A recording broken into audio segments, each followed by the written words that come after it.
Hello and welcome back, NH fam. Today I am back with the promise. I have finally watched my first dating reality show, and that is Stand By Me, which I had reacted to, and you can check out the reaction video over here. So, a little about me. I am bisexual question mark. I'm definitely past the stage of bi curious. I probably am is what I am.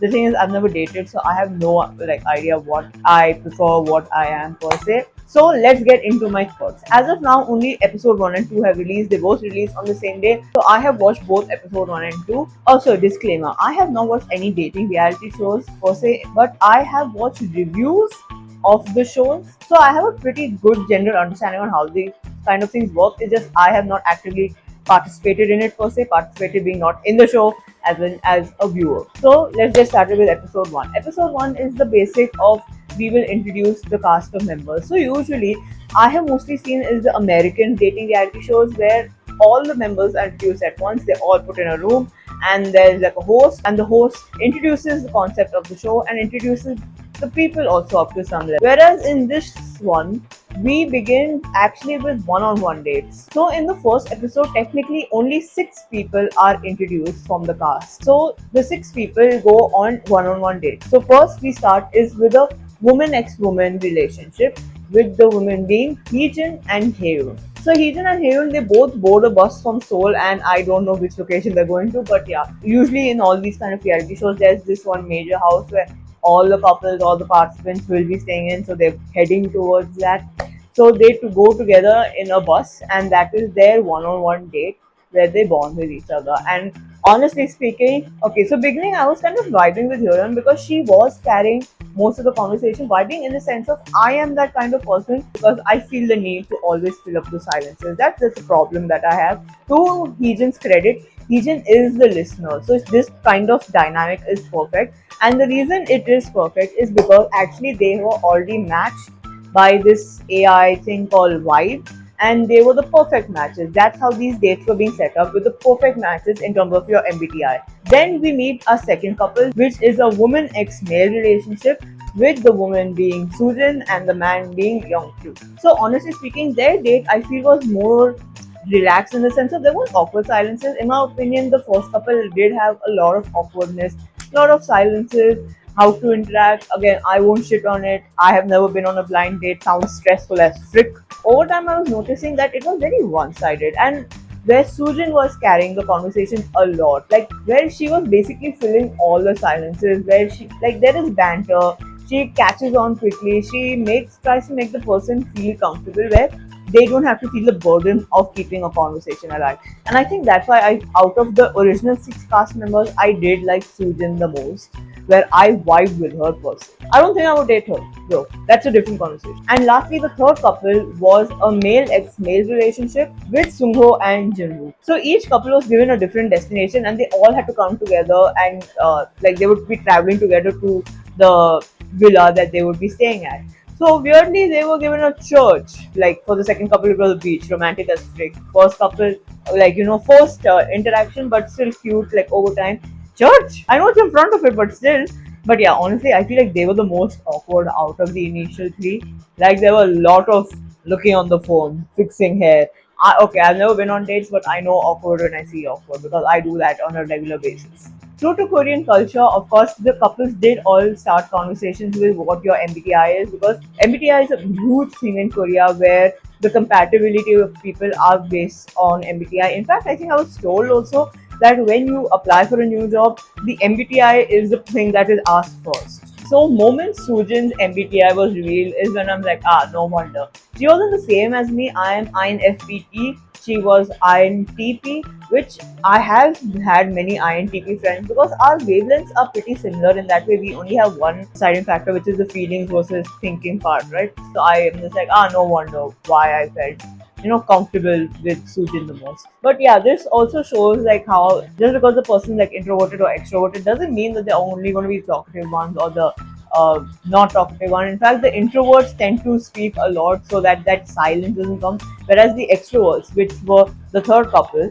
they were having more of problems trying to keep conversations. So because of Sujin's personality, right, I think I ended up liking the first date of the second couple the most, where it felt most natural. Even though Sujin herself mentioned that he personally didn't really vibe or connect that much with Youngkyu, but because it felt natural, even just in terms of interactions in general, I really like the second couple the most. But honestly speaking, even the first couple, I personally didn't feel anything for Sunho and Jinwoo. I didn't feel anything. Like, yeah, they were being awkward, but even in terms of personality, I was not seeing both of them match together. Even in terms of like casual relationships, you could say, if not friendships, casual relationships or acquaintances. And the first one, I don't know, maybe it was like camera or something. Like they were getting a little more awkward on camera, but they kept saying that, oh, like we become a little more closer. Although it is visible through their body language, where over time when they were sitting, they ended up like moving their bodies towards each other, like facing each other, and that's a huge tell. But again, camera, reality show. But that aside, honestly, they looked like a really cute couple because I personally like the trope of like a slightly more chic mask, not mask, but chic partner and one really feminine partner. But yeah, I felt like an auntie. I felt like those, like, oh, you look so good together. So now finally, all the couples have reached the villa and they are doing first impressions of each other in general. That who do they like, who do they think they've matched with, who they're interested about. In the beginning, Sunghook seemed to be the most popular because he does have very K-pop idol-like features. Even I thought so, quite frankly. And then even Jinwoo ended up saying it on the date that you look like a K-pop idol, and that's why he was a little more popular, especially with Youngkyu, Soojin, and Heejin. However, Sungho's eyes was on Hoyeon, and I personally, I think I would have been interested in Heejin because although she comes off a little like cold guarded, you could say, I feel like she's a very caring person, which was on display later in the episode. I'll get to it. She comes off as a person who really was caring, and I feel like she was standoffish is because she had not met someone she was interested in. And finally, episode 1 ends on the couples kind of being separated. So Heejin and Soojin are given missions to go on new dates based on the AI compatibility thing that I had talked about earlier, and the remaining four have to choose who they are interested in amongst themselves, and they have to go on new dates based on that. And that's how we move into episode 2. So episode 2 starts, number 1, Heejin and Soojin going off to their dates. They don't know who they are, and then is the picking session of the remaining 4. So the first pick is decided upon by rock paper scissors, and Jinwoo ends up winning, and he ends up picking up Hyoyeon, someone who he was interested in, since they all met up in the living room, and they would have a one-on-one date, and Youngkyu and Sungho would have a one-on-one date accordingly, which is good news for Youngkyu because he was interested in Sungho all along. Sungho does point out like Youngkyu's habit of not really looking a person in the eye while talking, and that is understandable. Even I do that. I don't look at a person, I always look sideways because it's way more comfortable for me. So even though it was smooth, Sungho is a little more wary, and he gives the reason of usually he does not end up dating people who have full arm tattoos, which Youngkyu in fact does have. Then there was Jinwoo and Hyoyeon, and honestly, I think they were the best date till now and in general from the episodes because they were really playing off each other. The banter was there, the jokes were like flying around, and they were getting each other's wavelengths. And it was nice to see their interactions, honestly.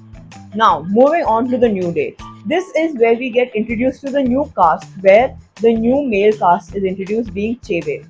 So Chebe has a date with Heejin, and Chebe and Heejin did end up vibing a lot in terms of like personalities, even in terms of hobbies, where they both like watching especially horror movies, and even their ideal type in a relationship really matched each other. So they had a lot of talking points. Although would it be in terms of a relationship, we don't know because as they had mentioned, their ideal types were also a little too similar. So they mentioned how they were just looking for the same person. I would definitely see a good friendship definitely coming out of this. It would be nice to even try and see if a good relationship could come out of this. So another thing is these new dates were actually based off the least compatibility between the cast members. That is, in case one person's MBTI is INFP, the others would have been ESTJ. However, even though their personalities were polar opposites, they did end up having a lot of talking points and really matched each other, and all in general had good vibes.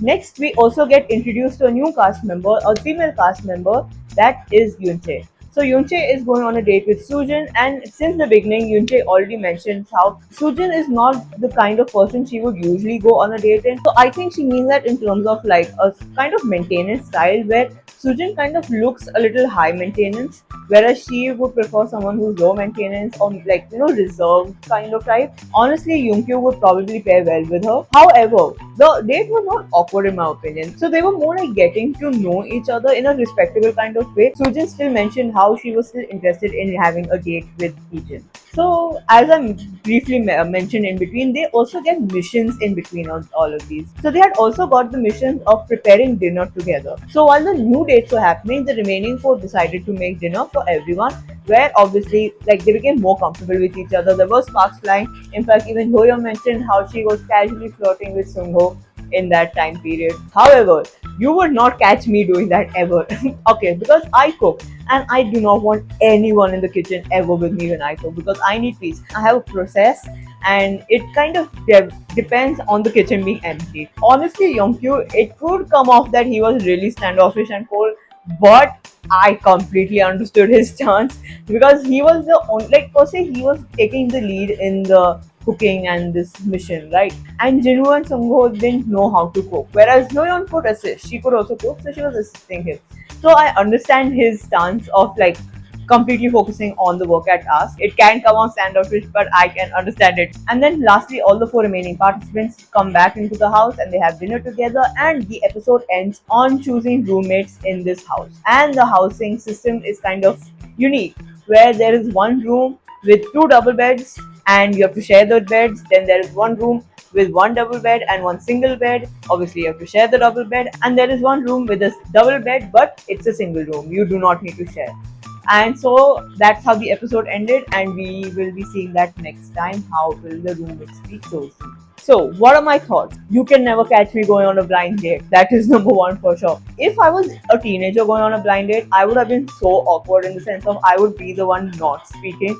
I would be the cold, like, I would do move this conversation ahead. The thing is now, because I've become an adult, I would probably be the one talking off another person here. In fact, like there were many instances. I think Heejin and even Sujin had mentioned like I hope like they had asked the partner or like the contestant on the date being like I hope I'm not talking your ear off. That would be me. That is me. I do that in normal like friendships, in normal conversations. Honestly, I probably vibe with Sujin the most, but I would honestly be very interested in going on a date with Heejin, and it makes sense because in the end even Sujin wants to go on a date with Heejin, and my personality does match Sujin's the most. So yeah, I'm living vicariously through this. This is fun. I understand the appeal.